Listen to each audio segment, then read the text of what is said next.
Bonjour et merci de nous retrouver sur CITS. Nous sommes à la leçon 59. Nous sommes en train de parler de l'adresse IP version 4.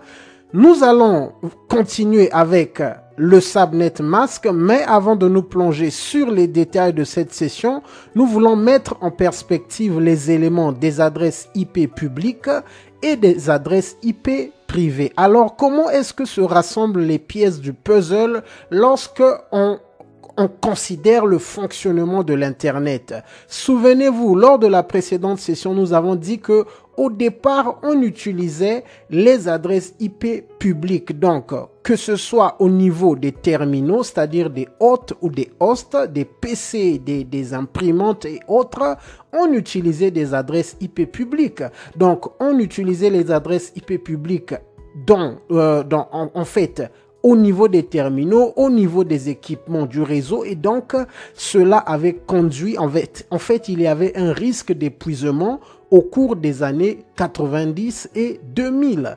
Donc, l'une des solutions, nous l'avons vu lors de la précédente session, l'une des solutions était l'introduction des adresses IP privées. Alors, nous avons dit que l'adresse IP privée ne peut pas transporter des paquets au niveau de l'Internet. Donc, l'adresse IP privée est utilisée au niveau des réseaux locaux. Donc, ici, j'ai donné l'exemple d'une société qui a, dans le contexte de cette topologie, 4 bureaux. Donc, cette société a son siège social, donc le head office en Amérique du Nord, et un bureau en Europe, un bureau en Asie et un bureau en Afrique. Alors que, normalement, cette partie qui concerne l'Internet ne fait pas partie du CCNA Routing and Switching, parce qu'il y a aussi le CCNA Service Provider. Lorsque vous voyez les topologies qui sont dans le manuel du CCNA Routing and Switching, nous voyons les équipements connectés directement. On va nous mettre un routeur 1 connecté au routeur 3. Mais en réalité, dans le fonctionnement de l'Internet, il y a une partie qui est cachée. En fait, ce n'est pas nécessaire de la prendre au niveau du CCNA et surtout au niveau du CCNA Routing and Switching, mais je voulais juste montrer un peu, afin que tout soit un peu clair, comment est-ce que ça fonctionne, où est-ce qu'on utilise les adresses IP publiques et où est-ce qu'on utilise les adresses IP privées. Alors, cette société, pour sa branche, donc le head office qui est en Amérique, cette société va faire la demande. Ok, avant de continuer, au départ, les sociétés faisaient la demande d'adresse IP publique au niveau des bureaux régionaux. Mais avec l'épuisement, les sociétés utilisent les adresses IP privées en interne et nous l'avons vu. Et donc, les sociétés qui veulent se connecter à l'Internet vont obtenir leur adresse IP publique auprès des fournisseurs d'accès à l'Internet de leur région ou encore de leur pays. Et donc, ça peut être des blocs de 30 qui a 2 adresses IP utilisables ou encore un bloc de 29 qui a 6 adresses IP utilisables. Donc, ce sont des adresses IP publiques parce qu'il y aura une adresse qui sera au niveau de l'interface du routeur Internet de la société et une autre adresse IP au niveau du routeur du fournisseur d'accès à l'Internet. Et donc, dans le cas, par exemple, dans ce schéma, cette société a besoin d'un bloc de 29, par exemple, parce que le bloc de 29 a 6 adresses IP utilisables. Mais dans le contexte de ce bloc, de cette connexion, ça peut être un bloc de 30, parce que le bloc de 30 a 2 adresses IP utilisables. Une adresse sera au niveau du routeur du fournisseur d'accès à l'Internet et une adresse sera au niveau du routeur de la société. Donc, pour l'instant, nous allons maintenant oublier cette partie parce que nous allons plus nous focaliser à la connexion des sociétés. Ça, c'est la partie qui concerne le service provider.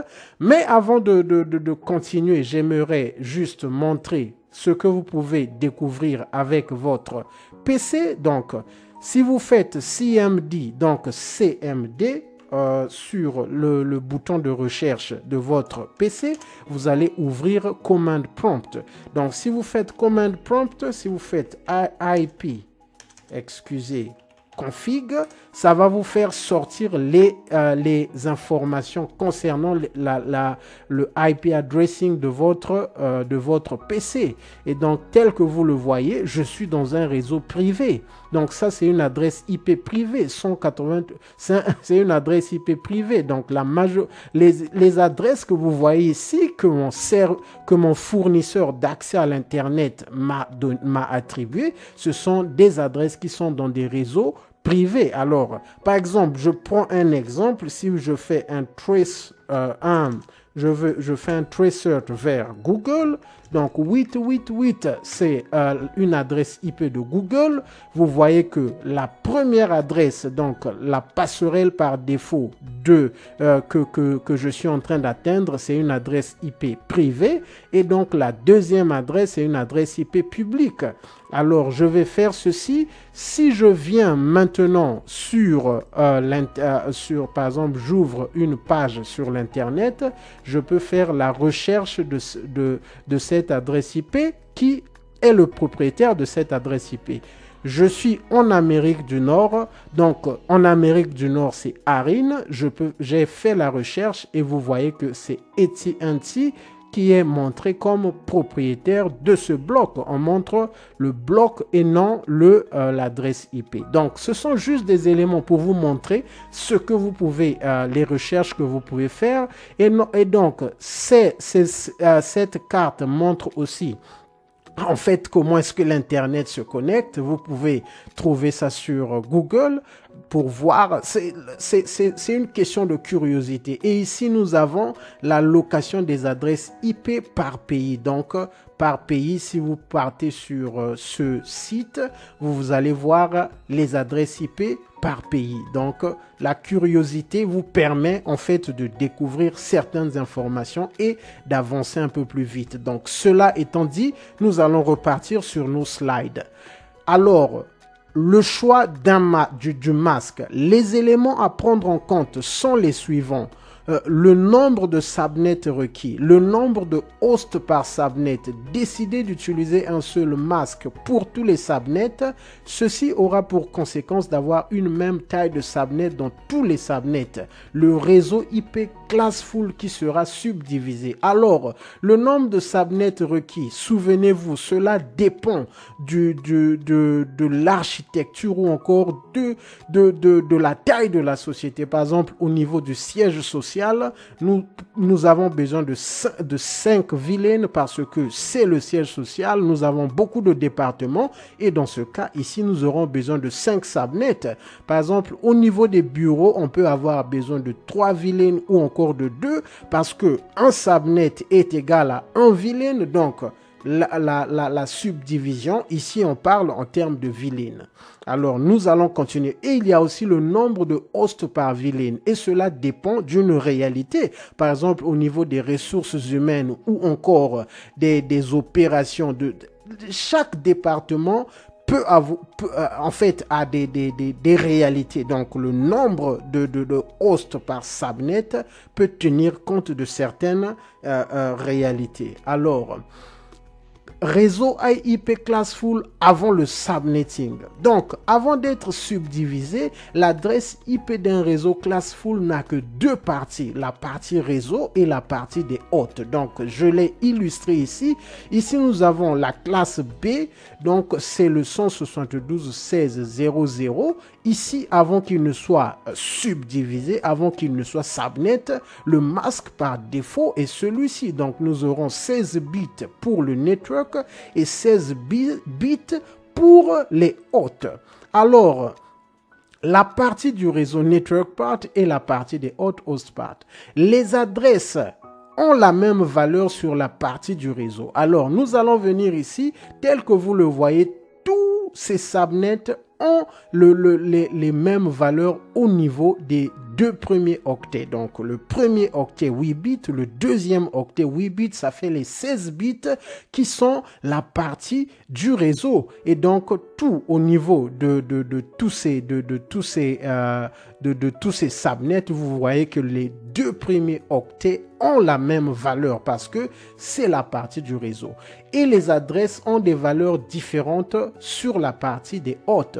Alors, donc, nous allons continuer. Ici, là, donc, avant d'être subdivisé, un masque est représenté tel que vu sur ces tableaux. Donc, pour la classe A, la partie du réseau à 8 bits et la partie des hôtes 24 bits. Pour la classe B, la partie du réseau 16 bits et la partie des hôtes 16 bits. Pour la classe C, la partie du réseau 24 bits et la partie des hôtes 8 bits. Donc, vous voyez que plus nous avons un nombre des bits pour les hôtes, plus nous avons des hôtes. Donc, c'est ce qui est illustré ici. La classe A, donc, pour les hôtes, nous avons 2 puissance de 24 moins 2. Nous l'avons dit, 2 adresses IP réservées. Donc, la première adresse IP qui est réservée est c'est l'adresse du réseau, et la dernière IP est également réservée, c'est le broadcast address. Donc, pour la classe B, donc c'est 2 puissance de 16 moins 2, et pour la classe C, 2 puissance de 8 moins 2. Alors, pour subdiviser un réseau IP, l'ingénieur doit ajouter une partie entre le network part et le host part. Il s'agit du subnet part.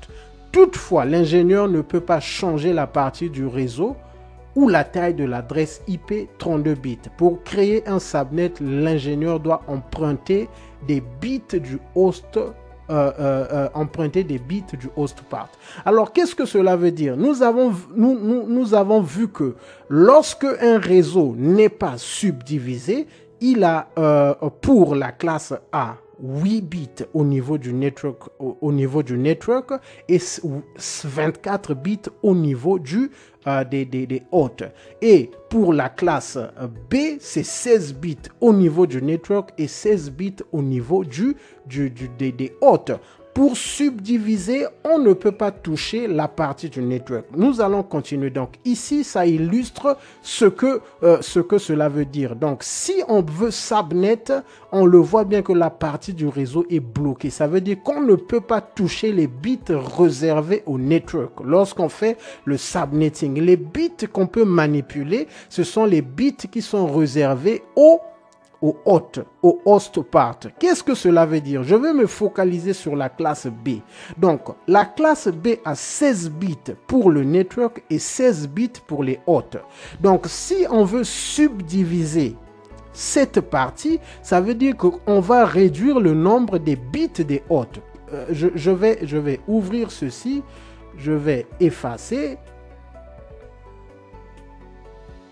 pour essayer d'illustrer encore. Alors, nous avons 16 bits au niveau du réseau, et nous l'avons vu que à ce niveau, on ne peut pas toucher. Donc, si on veut créer des subnets, on va prendre les 16 bits qui sont réservés aux hôtes, on va les manipuler. Les manipuler, ça veut dire qu'on va dire, on a besoin de combien de bits pour le subnet. Donc, le nombre de bits qu'on donne au subnet a un impact sur le nombre de subnets que nous voulons. Qu'est-ce que cela veut dire? Si on veut beaucoup de subnets, on va par exemple dire que, ok, au lieu de 16 bits pour les hôtes, on va donner 10 bits pour les subnets. Ça nous permet d'avoir beaucoup de subnets, et nous allons rester avec 6 bits pour les hôtes. Ça nous permet d'avoir un nombre moyen de hôtes par subnet. Si on veut plus de hôtes, on peut dire par exemple que je vais donner par exemple 6 bits pour les subnets et le reste 10 bits pour les hôtes. Parce que le nombre de bits, plus on donne des bits au subnet, on a plusieurs subnets, moins on donne des bits au subnet, moins on a de subnets. Alors, je vais continuer. Et donc, pour subdiviser un réseau classe full A, B ou C, l'ingénieur doit prendre compte du nombre de subnets requis et du nombre de hosts par subnet. La prise en compte de ces deux éléments lui permettra de, excusez, je vais effacer ceci, lui permettra de décider du nombre de bits à assigner au subnet et au host. Pour les subnets, un bit donc nous donne 2 puissance de 1 est égal à 2 subnets. Si nous réservons 2 bits pour les subnets, ça nous donne 2 puissance de 2, donc égal à 4 subnets.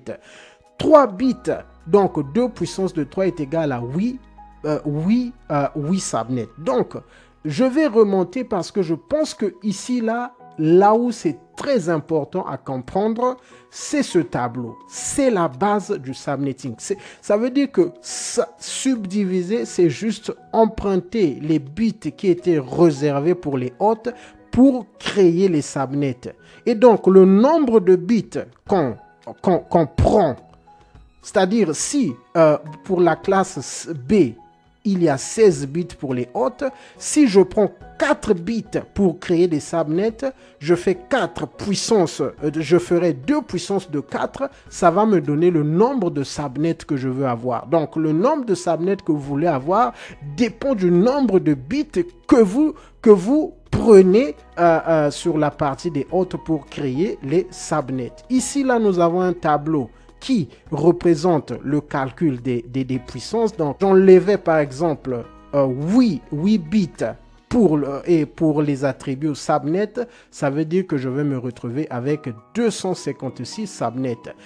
C'est le même tableau qu'on peut utiliser pour calculer le nombre de hosts, donc les bits réservés aux hosts. Mais souvenez-vous, on va soustraire 2 sur ce résultat. Ça veut dire que pour les hosts, ça sera 256 moins 2 et ça fera 254. Et donc ici, nous le voyons, borrowing enough subnet and host bit. Donc, il faut juste calculer. Ici, on dit, on a besoin de combien de subnets?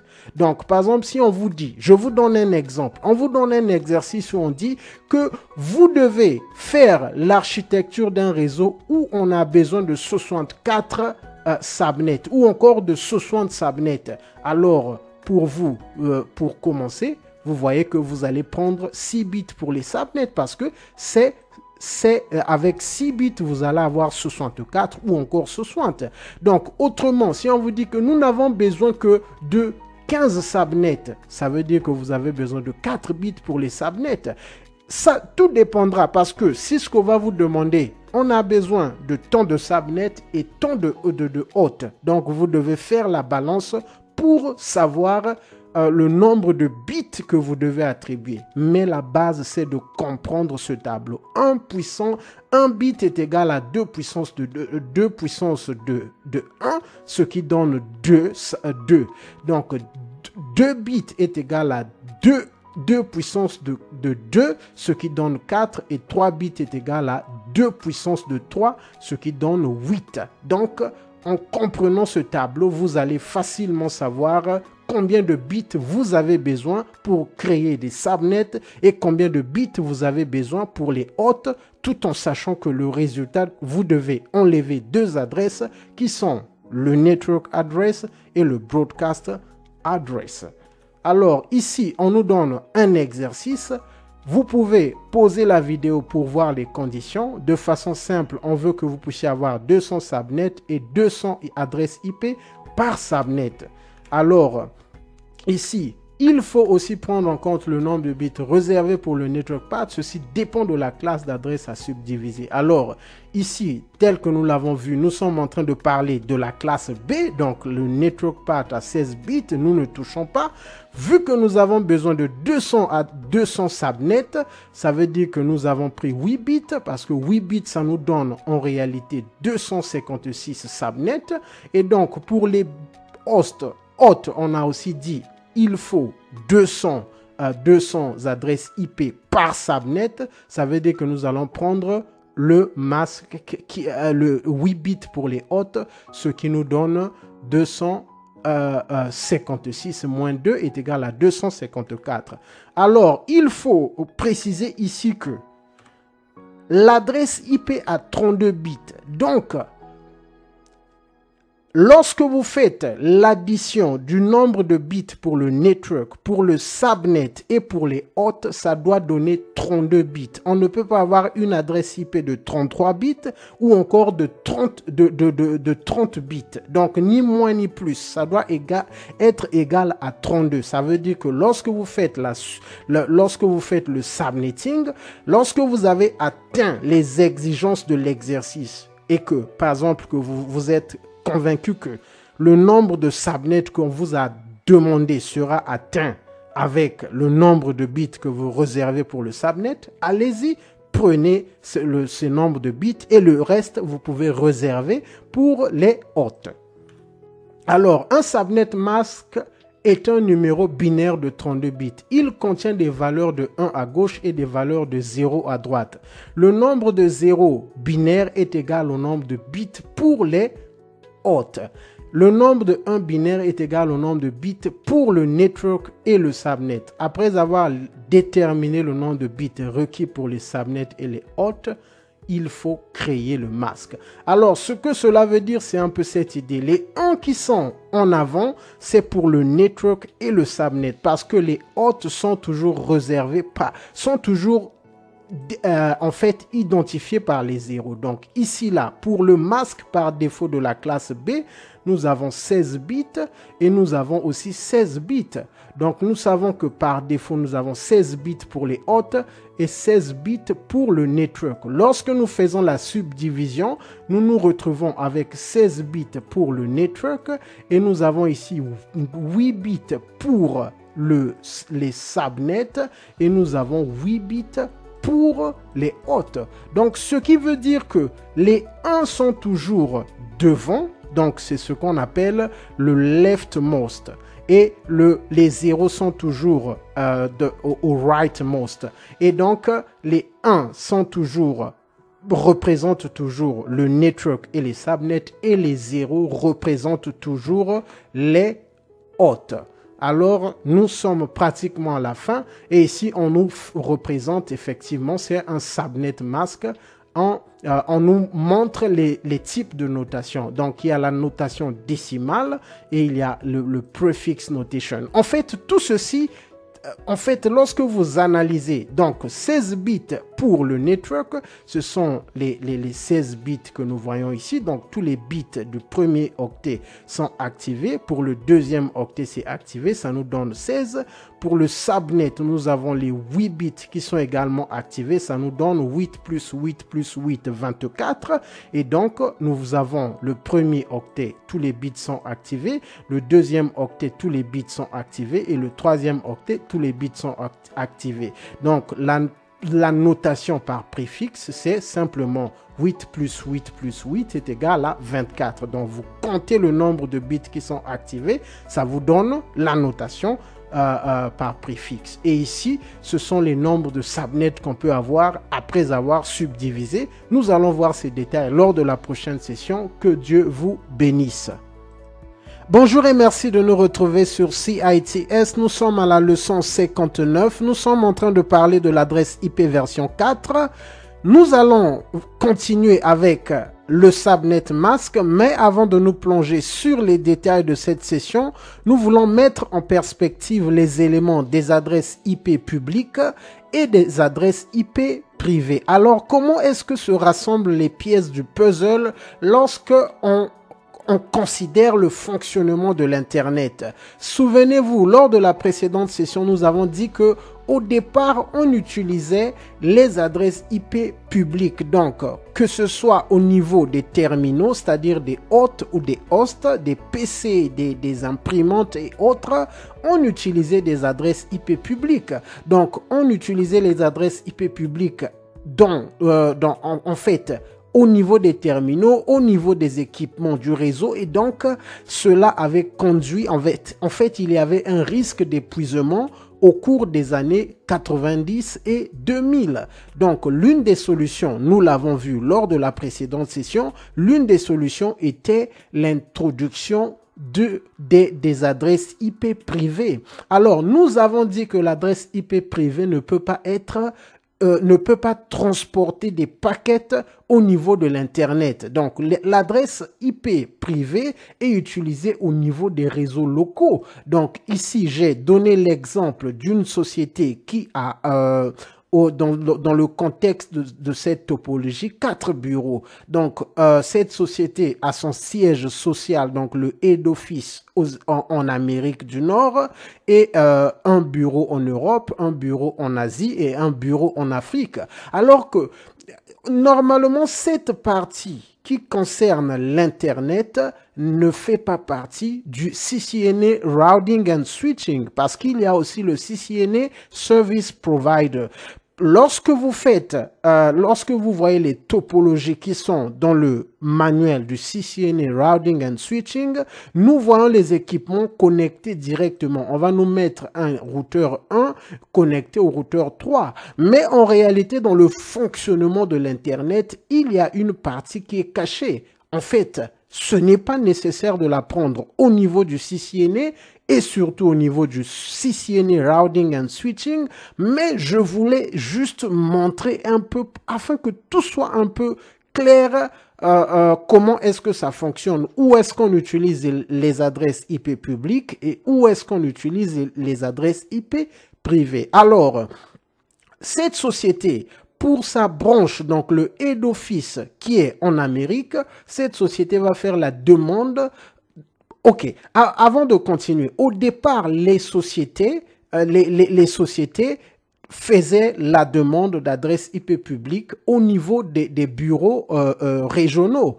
Mais avec l'épuisement, les sociétés utilisent les adresses IP privées en interne et nous l'avons vu. De nos jours, d'un point de vue pratique, les adresses IP publiques sont en fait attribuées aux fournisseurs d'accès à l'Internet. Donc, des sociétés telles que MTN, telles que AT&T, Orange, China Telecom, quelques exemples sur cette topologie, sont les sociétés qui sont propriétaires des adresses IP publiques. Alors, ce que ces sociétés font, c'est que lorsqu'une société, par exemple, cette société sur cette topologie a besoin de se connecter à l'Internet, elle va obtenir son adresse IP publique chez son service provider. Donc, c'est le service provider parce que les service providers ont des blocs. Donc, les fournisseurs d'accès Internet ont des milliers ou bien des millions d'adresses IP publiques.